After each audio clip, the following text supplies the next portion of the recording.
পরিবারের সবচাইতে ছোট যারা থাকে তাদের জীবনেও কষ্ট থাকে। আর এই কষ্টগুলো তাদের পরিবারের মানুষগুলো বুঝতে পারে না। সবাই মনে করে যে পরিবারের ছোট যারা তারা অনেক সুখে আছে। কিন্তু পরিবারের ছোট যারা থাকে তারা অনেক কিছুই সহ্য করে নেয়, অনেক কিছুই জীবনের সাথে মানিয়ে নেয়।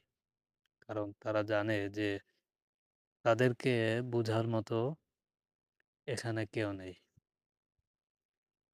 কারণ প্রত্যেকেই নিজ নিজ ভাবনা নিয়ে ব্যস্ত থাকে, নিজ স্বার্থ, নিজ সুবিধা রক্ষার্থে ব্যস্ত থাকে।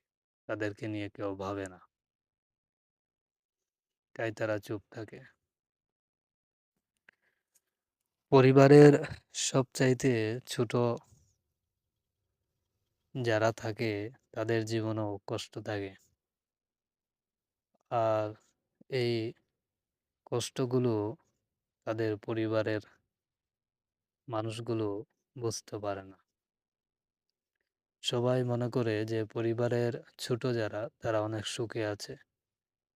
কিন্তু পরিবারের ছোট যারা থাকে তারা অনেক কিছুই সহ্য করে নেয়, অনেক কিছুই জীবনের সাথে মানিয়ে নেয়।